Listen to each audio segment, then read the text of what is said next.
దేవుని యందు భయభక్తులు కలిగి ఉండాలి. ఈ రోజున చాలామందిని మనం చూస్తే దేవుని భయం ఉంటే సరైన భక్తి లేదు. 2-3 వారాలకు ఒకసారి వస్తారు, నచ్చితే వస్తారు, లేకపోతే లేదు. భక్తి విధానం సరిలేదండి. పేరుకు క్రైస్తవులుగా ఉన్నారు కానీ దేవుని బిడ్డలమని చెప్పుకుంటున్నారు కానీ చాలామందికి భక్తి లేదండి. భయభక్తులు కలిగి ఉండాలి. చాలామంది భక్తి చేసుకుంటున్నారు. ఇది 2వ రకానికి చెందినటువంటి ప్రజలండి. చాలామంది భక్తి చేసుకుంటారు.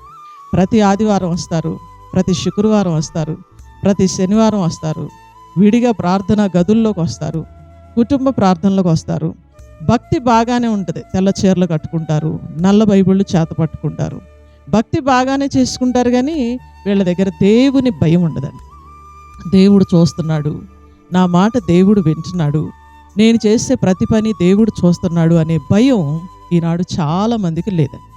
కానీ జ్ఞాని అయిన సొలొమోను గారి ద్వారా పరిశుద్ధాత్మ దేవుడు మనకేం తెలియజేస్తున్నారు ఈ ఉదయకాల సమయం అంటే, యెహోవా యందు భయభక్తులు కలిగి ఉండాలి. ఇంతకీ భయభక్తులు అంటే ఏంటో ఆ మాట కూడా అక్కడే వ్రాయబడి ఉందండి.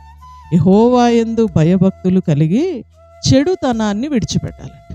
చూడండి, దేవుని యందు భయభక్తులు కలిగి ఉండటం అంటే చెడును విడిచిపెట్టడమే. మరొక అధ్యాయంలో కూడా రాయబడి ఉంటుంది, చెడుతనాన్ని అసహించుకొనుటయే. యెహోవా యందు భయభక్తులు కలిగి ఉండటం అంటే చెడుతనాన్ని అసహించుకోవాలండి. పాడు పనులు చేయకూడదు, నోటితో దుర్భాషలు ఆడకూడదు, చేయకూడని కార్యాలు చేయకూడదు. ఈరోజు క్రైస్తవులు అని చెప్పుకుంటూ ప్రార్థనకు వస్తూ చెడు చెడే, పాపం పాపమే, పేరుకి క్రైస్తవులుగా, నామక క్రైస్తవులుగా ఎంతోమంది ఉన్నారండి. ఇంతకీ చెడుతనాన్ని విడిచిపెట్టి దేవుని యందు భయభక్తులు కలిగి ఉంటే ఏం జరిగిద్దో తెలుసండి? అప్పుడు నీకేం జరిగిద్దంటే నీ దేహానికి ఆరోగ్యం వచ్చింది, నీ ఎముకలకి సత్తు వచ్చింది.